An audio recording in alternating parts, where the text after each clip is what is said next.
بسم الله الرحمن الرحیم. السلام علیکم کتونکو، زم د پروګرام علاقه ستونزو سره د مردان سټوډیو نه پرویز خان تاسو په خدمت کې حاضر یم. کتونکو مونږ همیشه لپاره په دې پروګرام کې مختلف مقاطع فکر سره تعلق لرونکي خلک راولو، هغوی سره په مختلف ټاپک ایشو باندې خبرې اترې کوو. نن چې کم میلمانه مونږ راوستي دي د نوخار سره د هغوی تعلق دی. دلته کې ما سره ډومبی ناست دی ډاکټر سهیل محمد صاحب، کم چې د سرحد هومیوپیتک میډیکل کالج دی د هغې پرنسپل دی. ډاکټر صاحب هرکلي راته په پروګرام کې زه وایم ډېره مهرباني. الله استاد موږ هم ستاسو ډېر زیات مشکور یو چې تاسو موږ له موقع راکړله چې دلته کې بلنه څنګه وشوله او عوامو سره د خپل سیستم سره متعلقه دوه څلور خبرې وشي. ډېره مهرباني. او ورسره ناست چې کوم دی پروفیسر ډاکټر جهانګیر خان، د هغې تعلق هم په نوخار سره دی او په لال کورتۍ بازار کې هغه ځای کې د هغې خپل کلینک دی، هغه ځای کې خپل کلینک چلی هلته کې هغې سره به هم خبرې اترې کوو په دې هکله باندې. زه به ډومبی ورشم ډاکټر سهیل محمد صاحب ته چې یاره د سرحد هومیوپیتک میډیکل کالج په نوخار کې د دې کالج دی د هغې پرنسپل دی. ډاکټر صاحب دا راته ووایي چې یاره هومیوپیتک طرف ته ډېر رجحان د خلکو زیات نشته، خو دا راته وایي چې یاره تاسو سوچ څنګه راغی چې تاسو کالج هم جوړ کړو دغه ځای کې؟ وخت سره د هومیوپیتک رجحان زیاتېږي، خو علم هغې خلکو ته زیاته پته لګي چې لږ ورسره ټچ وي. جی زه به د هغې یو مثال داسې درکړم چې کله ما ډي ایچ ایم ایس کولو، دا چې کوم دی نو 82 کې ما ایډمیشن اخیستو په پنډۍ کې. جی جی هلته کې په ټول پښتونخوا کې یو کالج هم نه و. جی هلته به په مارکیټ کې یو بوړ بازار و، د هومیوپیتک میډیسن دوه څلور دوکانونه به لږه دوانې به ورکړې. نن الحمدلله هلته کې په زرګونو دوکانونه دي، داسې په پېښور کې سکندرپوره کې چې کوم دی نو په سوونو زرګونو دوکانونه دي او ډېر غټې پیمانې سره میډیسنز دي. نو دا د دې ښایي موږ ته چې واقعي د هومیوپیتک سیسټم چې دا ساته پاپولر شوی دی. ادروایز دا دومره دغه ولې کېږي، دومره دوانې ولې خرڅېږي، یا هر ځای کې کالجونه کلو شو. فور ایگزامپل زما اول چې کوم ایډمیشن و هغه ډېر کم و، اوس څنګه 60 سیټونه دي الحمدلله هغه پوره شي. نو دا د دې هغه یعنې ثبوت دی چې سیستم چې دی هغه ساته سیستم پاپولر کېږي. جی او کالج جی نوخار کې ستاسو کوم ځای کې دی؟ کالج څنګه په 1989 کې سرحد هومیوپیتک میډیکل کالج نوم سره په حکیم آباد مین جی ټي روډ سټاپ باندې حکیم آباد کې دی. ډاکټر صاحب زما بل کوېسچن تاسو نه دا دی چې یاره د هومیوپیتک علاج دا کله او چا دریافت کړی؟ په دې هکله باندې هم زموږ کتونکو ته لږ ووایه. یو هومیوپیتک ډاکټر چې کوم بسم الله شوی ده، نو اول د دې چې کوم هغه بانی و چې ورته فاونډر وایو، هغه بیسیکلی الوپیتک ډاکټر او د خپل زمانې د خپل وخت د جرمني ملک یو ډېر اعلی مقام والا ډاکټر و الوپیتک. جی جی خو هغې څه ریسرچ کې پته ولګېدله چې د هغې څه سایډ افیکټس هم هغې ولیدل. هغې هغه خپل طب پرېښود، اوس ترجمې وغیره ډېر قابل کس بله زبانونو ولا ترجمې ورتلی. هغه ترجمې هغه خپل شغل او خپل هغه پیشه بلکې اختیار کړله. نو هغې کې هغه ته دا اندازه ولګېدله چې یو بیل سیسټم هم کیدی شي چې هغې به ضرر دومره نه وي، د هغې به نقصان دومره نه وي. نو هغه هومیوپیتک سیسټم رایج کو، هغه دریافت کو. یا هغه او دا کله دریافت شوی؟ دا چې کوم دی نو 1790 کې دی دا دغه کړو، لومبی هغه کړو چې دا یو سیسټم کېدلی شي. ډاکټر صاحب دا هم راته ووایي چې یاره د هومیوپیتک کم علاج چې کوم دی په دې کې د زیاتره د جړي بوټیو د دې علاج دی که نه، نو په دې کې کم جړي بوټي استعمالیږي، تازه خشک دا څنګه جي؟ هومیوپیتک علاج کې څه جړي بوټي نشته دی، هغه حکمت کې وي جي. هومیوپیتک کې چې کوم دی نو پلانټس شته دی، پلانټس کینګډم نه بله میډیسن دی، انیمل کینګډمز نه منرلز دی، نوزوټ دي، سارکوډز دي، انفونډربیډیا ورته موږ وایو. نو دا ټول مختلف سورسز دي، سورسز اف میډیسن. نو دې کې ګو کې چې کوم پلانټ کینګډم دی د عالم نباتات چې ورته ویل شي، دا یو غټ دغه دی. خو چې څنګه حکمت دی نو د هغې نه د دې طریقه کار بدل دی، حکمت کې زیاتر دغه هغه وي. بل جی تاسو د کالج سوچ راغلی و د ایډمیشن تعلیم د هغې د معیار څه دی هلته کې؟ څومره پورې ایډمیشن؟ جی جی داسې کار دی پرویز صاحب چې هومیوپیتک چې کوم کورس دی ډي ایچ ایم ایس، جی دې دپاره اف ایس سی بیسک کوالیفیکیشن دی، خو ګورنمنټ پکې تعلیم معیار دغه بیسک اف ایس سی دی. جی خو یو اسانتیا ورکړل شوې وه هغې وخت کې چې اوس ګورمنټ دی اخیستل غواړي چې یاره که یو کس فیسي نه دی او میټریک ساینس دی هغه له هم ایډمیشن ورکړي خو هغه ته به فزیکس کیمسټري او بایولوجي اضافي ښایي چې هغه د هغې لیول ته راشي. نو همدغه د هغې بیسک دغه دی. بیا د هغې نه پس دا 4 کاله کورس وي او بیا 6 میاشتې پریکټیکل ټریننګ هاوس جاب وي. نو 4.5 کاله پس ګورمنټ اف پاکستان منیسټري اف هیلث چې څنګه ایم بی بي ایس ته آر ایم پي ورکړي چې ته رجسټرډ میډیکل پریکټیشنر یې تھرو آوټ د کنټري اینی ویر لیګلی پریکټس کولی شي او ځان سره د خپل ډاکټر نوم لیکلی شي. همدغه شان افټر ډوینګ دس ډي ایچ ایم ایس دا ډیګري ورته حاصلی شي. ګورمنټ اف پاکستان دیلم آر ایچ ایم پي ورکړي او چې ته ډاکټر یې ډاکټر لفظ لیکو پریکټس کوه انډیپینډنټلی خپل تھرو آوټ د کنټري. ډاکټر صاحب طرف ته بزو ډاکټر جهانگیر خان هم موږ سره دلته کې موجود دی. ډاکټر صاحب تاسو څنګه هومیوپیتي دې طرف ته تاسو رجحان راغی وته څنګه لږ د زموږ کتونکو ته ووایه؟ ډېره مننه پرویز خان صاحب. داسې کار وکړه چې ما کله میټریک کلیر کو جی نو ما اټوموبایل اسوسییټ انجینرینګ سیټ ته لاړم. جی نو هغه ټایم کې زه 5 کلاس کې چې ما ایج و زما دا ټول ویښته سپین و. جی او زه ډېر تا دا خبره د کتونکو د پروګرام نه مخکې هم دا خبره د موږ سره وکړه چې یاره زما ویښته مکمل سپینو ټول سپینو اوس تک تور دي. دا وجه هم راته ووایه. یو مې وزن هم ډېر سلیم غوندې هم کمزوری وم. زما یو ډاکټر صاحب ملګری و هغه زوی سره مې سلام دا و سر بکسر کېناستو ما زما پاتې دې ځای کې سپوڼې غوندې پدې سټ باندې راوختو. نو ما هغه سپوڼې لپاره یو دوايي واخیسته بلکې یو ډوز و خوږ هغه نه زوی ته وایي چې دا یو ډوز ورته ورکړه. هغه ما وخوړلو. نو هغه هفته کې یو ډوز خوړلو. زموږ پاوري میډیسن کې هغه حساب سره هغه یو ډوز خوړلي. ما هغه یو ډوز وخوړو هغې سره بس هغه مفت دوايي به لاړ بڼم یو پوڼۍ به مې راواخیسته خولې ته به مې واچوله. څه ورځو پس زما لوږه ختمه شوه. ما روټۍ ټایم به خو روټۍ ته به کېناستم روټۍ به ما نه خوړله. ما هغې ته مشر ته خبر وکړه چې زما چې کوم دی نو لوږه بیخي ختمه ده. ما دې تپوس وکړه یار ته څه خورې څه چل دی څه حساب دی. ما چې تاسو یو دوايي یاده کړې وه سپوڼې لپاره هغه زه روزانه خورم. نو ما ته وایي که مکله دا ډوز خو چې کوم دی په هفته کې یو ځل خوړلي او تا چې کوم دی ته روزانه خورې. نو یو راته بل میډیسن یاد کړل که ته دا یو میډیسن دی کالیبایک پته وایي چې ته دا میډیسن وخوره سپوڼې لپاره پیسورینیم 200 پاور کې راته یاد کړی وي کالیبایک وخورو نو دې سره به ستا د لوږې سیسټم ټیک شي. ما هغه وخوړلو هغې سره زما لوږه شروع شوه. د مفتو دوايي به لاړم ډسپنسري. ډاکټر صاحب تاسو خپله خبره یاد ساتئ. دلته موږ سره وخت شوی دی وړې شاندمې کتونکو اخلي وړه شاندمه تاسو هم چېرته ځئ ما موږ سره اوسئ.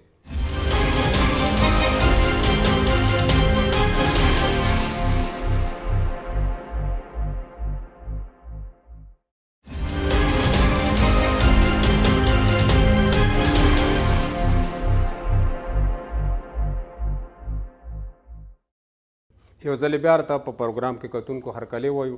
موږ سره د نوښار درانه ډاکټران صاحبان ناست دي. د هغې خوږې خوږې او پیدامنې خبرې تاسو اورئ.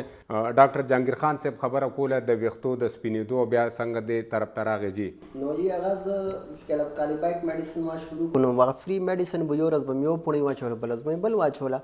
نو زه چې کله ما کله د ویښتو ته خیال وکړم زما ویښته ډېر بهتري پکې راغلي وه بلکې هغه سپین پکې ورو ورو ختمېدل شروع شوي. هلته مې صحت هم ورسره ښه کېدو چې کله زه پوه شم چې یار دا سیسټم او دا میډیسن خو ډېر د کار دی او دا لاین چې کوم دی نو زه بل طرف ته روان یم. نو ما داسې کار وکړو ما انجینرینګ په میس کې پرېښو او زه د هومیوپیتھک طرف ته زما رجحان شو. ما به وایي که زه به دا څنګه زده کوم څه طریقې کار به وي. بیا ما سره د هومیوپیتھک میډیکل کالج کې ایډمیشن واخیستو. زما دا خوشقسمتي ده چې نن زه د خپل مشر سره یو ځای ناست یم. الحمدلله ناست موږ سره په نو هغې نه پس ما انجینرینګ پرېښو بس هومیوپیتھک ته مې هغه وکړو کورس مې وکړو. الحمدلله په غب غب کې 18 سال د ما د پریکټس کېږي او ښه الحمدلله ډېر بهترین. خلک وایي که د هومیوپیتھک علاج ډېر سلو دی هغه د داسې ګپ شپ دی. تاسو اگر هومیوپیتھک ته څوک چا رجحان نه وي څوک ته د علاج کوي هغې ته به اندازه ولګي چې یا دا سیسټم تاسو کلینیک چې کوم ځای کې دا چې زما کلینیک په آرې بازار لالکورتي نوښار کینټ کې نوښار لالکورتي بازار لالکورتي کینټ کې. ډاکټر صاحب دا راته هومیوپیتھک میډیسن چې کوم دی دا څنګه کار کوي څنګه چې تاسو او په کومو کومو بیمارو کې چې کوم دی دا زیاتره د دې پیدایي دا داسې کار دی چې ویل کل داین دوائن الا الموت هر مرض کې دوا سوای موت کې الله تعالی چې یو بیماری پیدا کړي نو هغې لپاره هغې علاج پیدایي. بیا دې کې خبره دا راشي چې بھئی هومیوپیتھک نو هومیوپیتھک هر مرض علاج په دې کې شته. ټیک شو جی. یو مریض راشي زموږ طریقې کار چې کوم دی نو دا میډیسن علاج زموږ طریقې کار داسې دی چې یو ساین دی یو سیمټم وي. زموږ څومره طریقې کار دی دا په سمټمز باندې دی.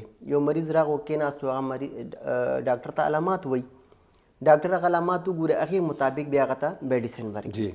ورځو به ډاکټر سهیل محمد طرف ته. ډاکټر صاحب دا راته ووایي چې یاره څنګه چې ډاکټر صاحب ووایي چې یاره مونږ مشر محترم ما سره نن دلته کې زما ناست دی او دا هم ستاسو شاګرد پاتې شوی دی، شاګردان ستاسو څومره دي؟ الحمدلله زما چې کوم د ټیچینګ خبره ده تقریبا 20 کال نه زیات شو، 22 سال شو چې زما د هومیوپیتھک ډاکټران جوړول، هغې ته د میډیسن او هغې ته نور چې کوم سبجیکټ دي هغه خول دي نو د سوونو نه وتې دي 1000 پلس هغه دي. او نه صرف په نوخار کې بلکې الحمدلله که هغه سوات دی، که هغه مردان دی، که صوابۍ ده، که اټک دی، که پېښور دی، پنجاب کې الحمدلله پکې ډېر تکړه خلک دي، ډېر داسې خلک دي چې داسې شاګردان ډاکټران دي چې هغې ډېر زیاته ماشاءالله خپل مقامونه جوړ کړي دي. بلکې هغې کې به زه که هسې ووایم نو داسې ډاکټر محمد اقبال صاحب دی، ډاکټر امجد خان صاحب دی، داسې په زنانو کې ډاکټر توحیده سهیل ده، دا داسې خلک دي. شاګردانو کې ستاسو لکه فیمیل او ټول غونډ میل جی څنګه چې کوم د ایجوکیشن دی کې میل هم زیاتې دي، کې فیمیل هم زیاتې، بلکې فیمیل پکې زه به ووایم چې هغې زیات انټرسټ لري. جی زه به یو خبره دې کې ایډ کړمه چې نن سبا تاسو د هغه پاپولیرټي خبر وکړله نو د هومیوپیتھک ایجوکیشن چې څنګه میډیسن طرف ته راځي نو هومیوپیتھک ایجوکیشن طرف ته اوس خلک ډېر راځي. زما په شاګردانو کې شکر دی ایلوپیتھک ډاکټرز پورې شته. جی ډاکټر نظر محمد دی چې هغه ارتوپیډک سرجن دی، ډي ایچ ایم ایس یې کړی دی، ډاکټر شهزاد دی، جی شهزاد راشد چې هغه آی سپیشلیسټ دی خو ډي ایچ ایم ایس یې کړی دی. داسې ډبل ټریپل ماسټر خلک راشي چې هغې ډېر هائی ایجوکیټډ هومیوپیته کم کوي او ایلوپیته کم کوي. نه ایلوپیتھک بالکل هغه چې کم دی نو هغه د 2 کسانو ما خبر وکړه نه، خو دا چې کم زیات هایلی ایجوکیټډ نور دي که نه، یعنې چا ډبل ماسټر کړی، ټریپل ماسټر کړی دی، ایم بی اے شوی دا مختلف داسې خبرې، ایم فل سټوډنټان زما شته دی، کرنلز پورې زما شاګرد شته دی، او کرنل تسلیم الحق زما ډېر یو مقام ته رسېدلی دغه دی که نه. دا ټول راشي چې مونږ ته اوس د دې پته ولګي چې هومیوپیتي کې څه شته جی، او دې کې چې کم دی نو زموږ چې دا نور ایجوکیشن وکړو دې کې د دې نه زیات زما ته مستقبل جوړېدی شي، نو دې وجه نه خلک راځي. نو الحمدلله کافي شاګردان دي. سهیل صاحب دا راته ووایه یاره ستاسو خاندان کې هم د هومیوپیتک سره څوک تعلق شته نشته که نه یوازې تاسو یې؟ زه چې چې کله ما اف ایس سی کوله that was I think 80-81.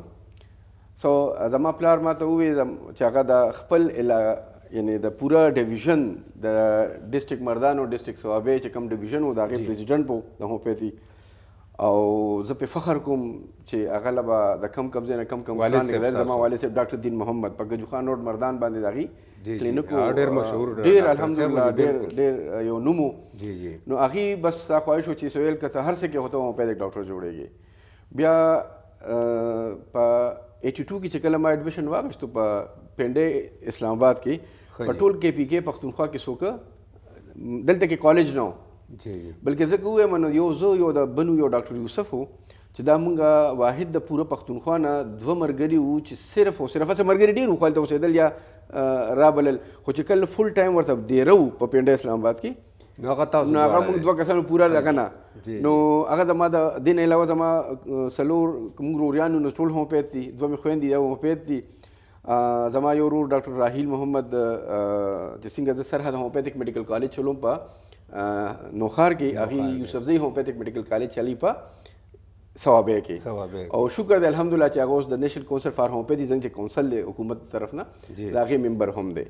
نو زما ټول که زامن دي که لوریانې که زما لور پی ایچ ډي شوې ده نو هم ورسره ډي ایچ ایم ایس ښه دی. زما یو زوی دی شکر د هغه اف سی پی ایس کوي اوس میډیکل سپیشلیسټ کنسیډر کې، خو هم هومیوپیتي. نو هومیوپیتي څنګه یو داسې په دې رګ او رایشه کې ورننوتې د ټول فیملي ته ویلی شي چې دا هومیوپیتک فیملي نه د تعلق دی. ډاکټر صاحب دومره رجحان هم ستاسو دې طرف ته دی، ټول خاندان هم دې طرف ته دی او هومیوپیتک طرف ته، دا ولې دومره پاپولر نه دی؟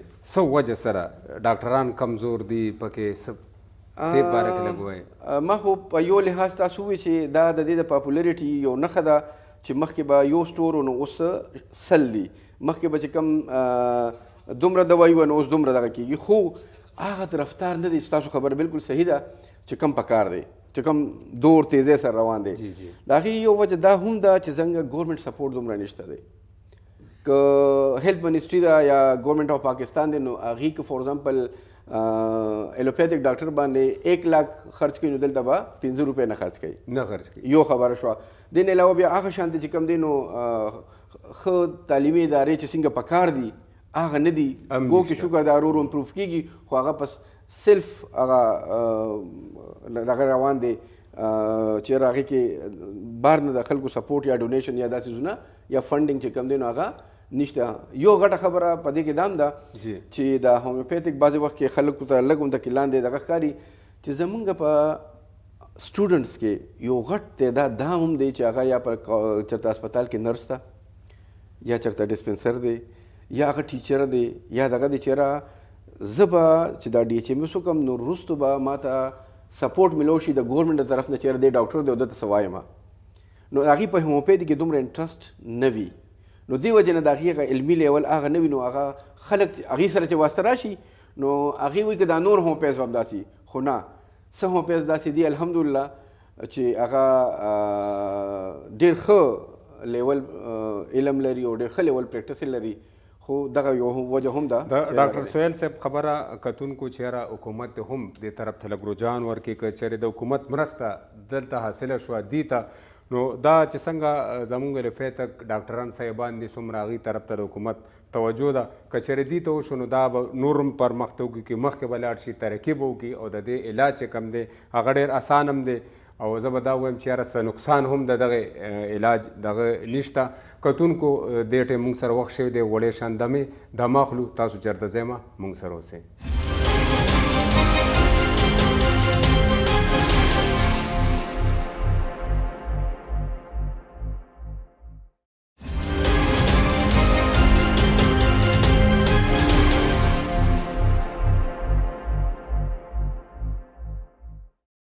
یو ځل بیا ورته په پروګرام کې کتونکو هرکلی وایو موږ سره د نوښار درانه ډاکټران صاحبان ناست دي د هغې خوږې او پیدامنې خبرې تاسو اورئ. دلته کې موږ سره ناست دی ډاکټر جهانګیر خان. هغې طرف ته به واپس ځو چې یاره ډاکټر صاحب دا راته وایي چې تاسو خو علاج کوئ د ډېر ټیم نه د خپل کلینک مو دی کم قسم مریضان تاسو ته د علاج دپاره راځي؟ الحمدلله جی پرویز صاحب داسې کار دی چې موږ سره موږ ته هر قسم مریض راځي. جی ٹھیک شو جی او الحمدلله موږ دوايي ورکو خدای پاک ټیک کوي بشرط دا کې مریض موږ ته هیسټري صحیح راکړي علامات صحیح راکړي.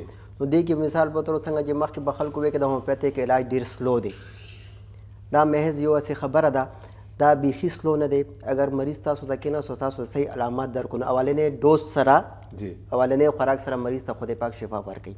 ټوټلی موږ چې کوم دی زه خپل مریض ته 4 هفتو ټایم ښیم او خدای پاک په 4 هفتو کې دنده ټیک کوي. نو هغې طریقې کار داسې دی چې ګورې موږ سټپ بای سټپ میډیسن هغه کوو 4 هفتې میډیسن دا طریقې کار کې به هائی ډوز ورکو بیا ورته داسې وایو چې ورو راسې کار دی چې دا دوایي 3 ټایمونه 2 ټایمه کا 2 ټایمونه یو ټایم کا یو ورځ اچوه یو ورځ ما اچوه یو ورځ اچوه 2 ورځې ما اچوه یو ورځ اچوه هفته ما اچوه. نو دې سره هغه بیماري چې کموي هغه هم خدای پاک ټیک کړي او علاج هم مکمل شي. ډاکټر صاحب داسې یو مریض تاسو ته یاد دی چې هغه د نور ډاکټرانو صاحبانو له علاجه شوی دی راغلی تاسو ته یاد یو د هغه علاج شوی دی او هغه الله پاک ته صحتمند کړی صحت یې ورته ورکړی. زه خپل اکثر مریض ته چې کوم دی نو الرجي چې کوم مریض راشي هغه وایي چې بهی د الرجي علاج شته نو زه ورته په خندا شم. زموږ دا د کم نور مرګري یا کم نور سیسټم دی نو د الرجي هغه څیز ته وایي چې کم څیز باندې دوی پوه نه شي. یو بیماري راغله هغه ته وایي چې بهی د ما دا الرجي ده ښه به زه ټیک شوه ته چې کوم دی نو ستا دا دوايي ده دا به ته ریګولر خورې. اوس یو کس دی مثال په طور باندې هغه الرجي ده آلونه هغه آلو خوري هغه په خېټې کې درد راشي ټیک شو جی. نو دې ډاکټر چې لاړ شم ډاکټر ورته غټ پنډ ورکړي ورسره ولیکي پارېز آلو مه خوره چې هغه آلو نه خوري هغه بیا هم ټیک دی نو بیا دوايي سره خوري. موږ ته چې کله مریض راشي هغه وایي چې زما الرجي ده زه آلو خورم زما خېټې کې درد وي ورنه زه ټیک یم. موږ ورته دوايي چې کله شروع کړو سمټمز والو هغې مطابق ورته وایو چې وروره داسې کار دی دا دوايي شروع کړه او 3 ورځو پس دا کس ته آلو خوره چې کس ته الو خوري او تا 3 ورځې پس د کس ته الو خوره کې تا ته پته ولګي چې ته الو ستا خېټې کې درد راځي کې نه راځي دې ته علاج وایي. نو دې سره چې کوم دی نو هغه دردم ټیک شي او خدای پاک چې کوم دی نو هغه علاج مکمل شي. او هلته د ډاکټر د قابلیت پته مو لګي چې یار ډاکټر څومره قابل دی او د دوایي کې اثر شته کې نشته. د علاج چې کوم دی 2 طریقې کار دی، یو دی دباول او یو دی ختمول. اکثر مریض راشي په دې چکر کې بس ما ته ستنه وه که زما دا تکلیف ختم شي. اوس مثال په طور باندې یو کس دی هغه راغو هغه په ګردې کې کاڼې دی، هغه درد نه چیغې وایي، هغه وایي ستنه ولګوه ګولۍ راکړه. مونږ خلک څه کوو، مونږ خلکو داسې کار وکړو چې هغه ته ستنه ولګو ګولۍ هغه کوو. لیکن اومکه شان دی کاڼې خو اومکه شان په ګرده کې پروت دی که نه. اوس ستنې اثر دی یا د ګولۍ اثر دی هغه ګینټه د 2 ګینټې دی هفته د میاشته څنګه چې هغه اثر ختم شي درد اومکه شان شي، ولې کاڼې خو لا په ګرده کې پروت دی. نو مونږ خلک څه کوو، مونږ خلک د کاڼي علاج نه کوو، مونږ د درد علاج کوو. لیکن هومیوپیتھک ډاکټر چې کوم دی نو هغه مریض ته صفا وایي چې نه وروره زه د درد علاج نه کوم، زه د کاڼي علاج کوم. اگر کاڼي ختم شو درد به خپله ختم شي. زموږ علاج او د هغې د علاج کې فرق دا دی.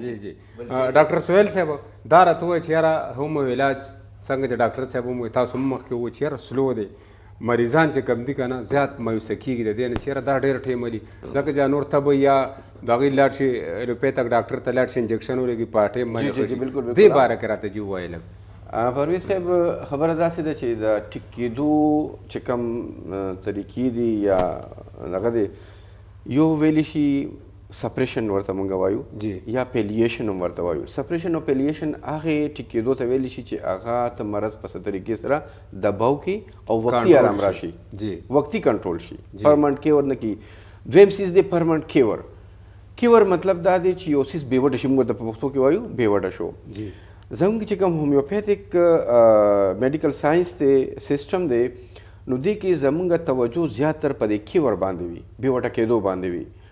او ایلوپیتھک سایډ ته لږ دا چې کوم سپریشن پیلیشن ما خبرو که په هغې لږ توجه زیاته وي. نو دې وجې نه زه به یو ووایم چې کمکل خلک چې کوم دی نو چې هغه ډېر پوه نه وي نو هغه وایي چې دا علاج سلو دی. ډېر خلک وي دا ډېر ښه علاج دی خو سلو دی. نو سلو نه وي، سلو که چېرې بېوټه کېدل والا کیور والا خبره په ایلوپیتھک سایډ هم شي یا په بل سیسټم هم شي هم به هغومره ټایم اخلي چې کوم دی په هر سیسټم کې وي دیټ ویل بي سلو. ډاکټر صاحب دا راته ووایه چې یاره ستاسو په نوخار کې کلینک کوم ځای کې دی او دا هم لږ زموږ کتونکو ته ووایه. جی ما تاسو ته چې څنګه ووایي چې په 86 کې ما کوالیفای کړی دی او 33 سال زما د پریکټس وشو. زه په نوخار کې کیولی روډ باندې د فلاین کوچ اډې ته مخامخ پرویز خټک پلازا کې زما چې کوم دی نو کلینک دی. هلته کې کینټ تاڼې سره خوا کې فلاین کوچ اډې ان ګیټ ته بالکل ایگزیکټ مخامخ. دې نه علاوه زه په مردان کې یو ورځ کینم د اتوار په اتوار باندې ګجو خان روډ باندې مدینه سویټ هاوس ته مخامخ. نو دا زما یو ورځ مردان کې او باقي داسې نور ورځې فلاین کوچ اډې ته مخامخ پرویز خټک پلازا کیولی روډ نوخار کې کینټ کې زه زما کلینک دلته کې خدمات دي کار روان دي. ډاکټر صاحب زموږ کتونکي تاسو اوري او سب میسج ورکړئ زموږ د خیبر نیوز په شیشه باندې. تاسو د خیبر نیوز په واسطت سره خپل ناظرینو ته ووایم چې نن سبا چې کم زیاتر بیماریانې دي او موږ زیاتر خرابیږو، زموږ صحتونه خرابیږي، د هغې خو یو وجه غټه دا ده چې زموږ آرټیفیشیل لایف دی، خوراک زموږ نیچرل نه دی، دې طرف ته راشي. بله خبره دا ده چې زموږ کې چې کوم هغه د ورزش خبره ده هغه نشته دی، ایگزرشن نشته دی. سو دیٹ از انیدر ویری امپارټنټ فیکټر چې موږ بیماریانې زیاتې دي نو واک شو، ایکسرسایز شو، دې ته راتلل پکار دي. او د هغې نه ضروري خبره دا چې یکدم په ډېرو یا تیزو دوانو باندې ځادونه نه دی دا ټول. ډاکټر جهانګیر صاحب تاسو جی میسج ورکړئ زموږ کتونکو ته. بل دام راته وایي چې یاره تاسو څه سوچ دی د اسپتال په باره کې هغه هم زموږ کتونکو ته ووایئ. پرویز صاحب داسې کار دی ما وړي ونه اول سٹارټ کې تاسو ته خبر وکړه کې مثال خو غټ ټولو کې اول زه زه خو هومیوپیتھک زما په فیملي کې څوک هومیوپیتھک ډاکټر نو زه ټیک شوم ورسره ما ته رزلټ میلاو شو نو ما خپل فیلډ پرېښود زه دې ته راواړېدم او الحمدلله چې زموږ څومره پیشنټ راغلي دي اوسه پورې خدای پاک زه 4 هفتې کورس یادم خدای پاک په 4 هفتو کې دنده ټیک کوي هغې کې د جوړونو بیماري شوه چې شوه الرجي شوه چې د الرجي کم ټایپ مطلب چینګې شو ډسټ الرجي شوه فوډ الرجي شوه سکین الرجي شوه هغې نه علاوه بانج پنج شو د مختلف بیماریانې دی کې راځي شوګر کنټرول دی چې شو اکثر خلک مریض کې شوګر ختم شي شوګر ختمیږي نه کنټرول کیږي شوګر کنټرول شو نه هغې دی اور الحمدلله زه دې نه دومره هغه شیم کې ما په نوخار کې چې کوم دی نو اے سی کالوني د نوخار ټولو کې ډریم علاقه ده هغې کې ما یو هسپتال بلډینګ شروع کړی دی 2 حصې جوړ شي یو حصه پکې پاتې ده انشاءالله الله ته منظور چې هغه کمپلیټ شي نو هغې کې به زه 2 ورځې 3 ورځې د هومیوپیتھک پرموشن لپاره د هغې ترقۍ لپاره به هغې کې فری علاج کوم انشاءالله ډاکټر صاحب ډاکټر سهیل صاحب او ډاکټر جهانګیر صاحب موږ تاسو ډېر مشکور یو زموږ د کتونکو ته ډېرې مفیدې ډېرې خوږې او ښې مشورې مو ته ورکړې زه هیله لرم چې د دې دا خبرې اترې به تاسو لپاره ډېرې فایدهمند او تاسو به دې باندې به عمل وکړئ د را روان د یو نوي پروګرام د یو نوي میلمه سره به ستاسو په خدمت کې بیا حاضرېږو تر هغې خپل کوربه پرویز خان ته اجازت ورکړئ د الله په امان